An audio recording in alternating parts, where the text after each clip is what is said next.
During the campaign, we talked, and I said, I believe in community policing. So I went to the police chief and I said, look, I'm not a police officer. I'm a psychiatric social worker. So tell me, how do I get to, what's the first steps to get to community policing? The chief's response was, first thing we need to do is have geographic accountability, command accountability. So I said, let's do it. So right now, you have Oakland divided up into 3 public safety districts for the first time this year. They used to deploy police on a citywide basis. Now police are deployed in these districts, in these neighborhoods, with a captain responsible for what happens in each of those public safety districts. First time. That allows you to begin to know who your police officer is.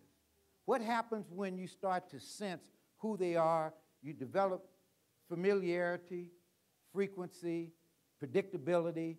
All right? Then the community and the police start coming together. You build trust, you build alliances, you build communication. So that was the basis. Secondly, and you need to know this, for the first time, we now have all 57 of our problem-solving officers. We got that done on our watch. So there are problem-solving officers in every place.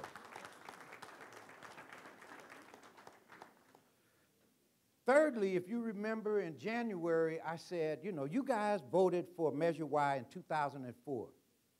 Part of it was we want money for prevention, youth services, services to people, all right? But then on the other side, you said, we want 803 police officers. You never had 803 police officers. So in January, I said, let's take the responsibility, whatever it takes, and I laid out 8 points. How we get to 803. As we speak, and I think the numbers are right, maybe somebody might have been terminated or whatever, but we're at 778. That's more police officers you had in over 20 years.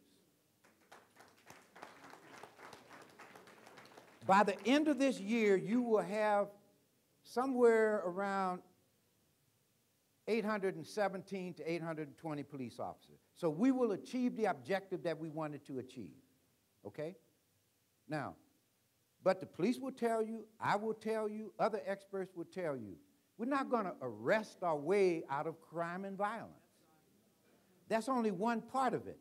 But an important part of it is the efficient and effective deployment of the police. And I believe that we're going down that road. I've asked the city departments to start coordinating in these 3 public safety areas so that the agencies are communicating with each other. We set up citizen organizations in these areas so that you are connected, so that we really truly have community policing. And we're marching dramatically toward that concept, okay? We now have street-based outreach workers in East Oakland, West Oakland, and in the Fruitvale. And they're beginning to penetrate. Part of their job is conflict resolution, conflict mediation, but also helping young brothers and sisters on the street to find alternative ways to street life. Very important. That's starting to take effect. But there also, we have a program called Clergy Cares. And so these outreach workers are training 30 young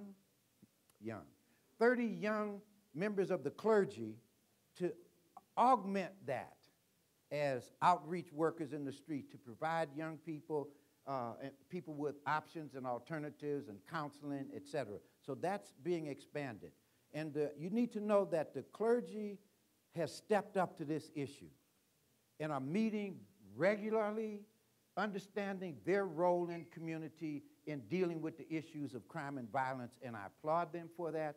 And that role is beginning to expand, and as time goes, I think we'll begin to feel that in a very powerful way. I want to thank all of you for being here. I hope I've given you some information. We have people here who are prepared to provide assistance to any of you who need it, where that's important and necessary. and there are people here, department heads, and who will answer questions where they need to be answered, you know, in greater detail. So we brought the government to you. So thank you for the opportunity to chat with you. And the last thing I will say to you, on the first Tuesday of November, vote for the future of the children, because at the end of the day, the decisions we make for our children ultimately become the best decisions for ourselves. Thank you very much. Thank you, Mr. Mayor. For those of you who don't know me, my name is Larry Reid. I'm the Vice Mayor of the City of Oakland, but I'm also the council member that represents this area on the Oakland City Council. And let me just express my thanks to the mayor for being here with us this evening, and let me just express my thanks to all of you for coming out, particularly the young people. So thank you from the bottom of my heart for being out here. There are a number of department heads that are here. So at the conclusion of this meeting, if there's an issue around public works, around the libraries, around parks and recs, our fire department, Captain Rochelle, who's our area commander for this area, those of you who want to know who your problem-solving officer is in this district, they're around this room, get a chance to know them. So I'm going to just sit back, be quiet. I came to listen and to be able to answer questions, and we brought department heads who are here from the library. And so we are all here to be able to answer questions and then to reach out and say, this is our community. If, in fact, we're going to make this community a safer place for us to live and to raise our families, it is not going to be from Larry Reid or Mayor Dellums. It is going to be because all of us want our communities and our neighborhoods to be rid of the violence and to make this a safe place for our seniors to be able to sit on their porches and for our children to be able to ride their bikes up and down the street. But thanks again for all of you coming. Most of the questions that we received actually are in regard to public safety. So I wanted and they're actually dealing with a lot of the issues here on the MacArthur corridor, specifically 82nd and MacArthur, this strip here. This is from Linda Jones, the mother of Zaire Washington, who was murdered here in MacArthur this year. Her question is, I need to know what it's going to take to get our streets back and to save our youth. There were 4 deaths in this area in 6 months. 6 months. Kenna Wilson, Shanice Davis, and Zaire Washington. So what is the city prepared to do to reduce the amount of violence along the MacArthur corridor? Well, I think that issue's come up, you know, on a, you know, at the broad level, and it's come up at the specific level. At the broader level, as I said before, we've got to continue our strategy of prevention and intervention and effective and efficient, you know, enforcement and sustainability. That's important. With respect to how we deal with it on the corridor, that's already been brought up here. People said we need people on the ground, out of the cars, whether they're walking or bicycling, but we need to have a presence that starts to make people feel that they don't own the streets. And that's very important. While I'm up, I just want to make one point. You know, all of us are struggling valiantly to try to figure out what drives these murders, because they're happening in a very small percentage of our community.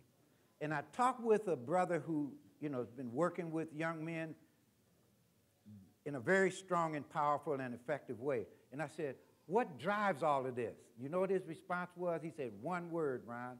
I said, what is the word? He said, crack. That's right. What he meant, and I said, well, tell me what you mean. He said, remember, when we were going through the epidemic of crack, he said, Ron, crack was the modern slavery. Yeah. Slavery broke up families, crack broke up families. Slavery destroyed husbands and wives and mothers and fathers. Crack did the same thing. What we are dealing with here, because many of us older folks, we don't even understand that world. This means that there's at least 2 generations of young people who were the victims of the crack epidemic, who grew up not knowing parents and not having a concept of family. So we've got to figure out how to turn our minds around 180 degrees and try to understand that that's what we're dealing with. 2 generations of young, angry people who came up with no mothers and no fathers and no family. So they became gang members and crew members because that became their family. That's what held them together. So we got to think about that. That's a very powerful thing. This is a complicated, serious, and very difficult issue to deal with because we're dealing with a couple of generations of people that are far beyond where we are, and that's real.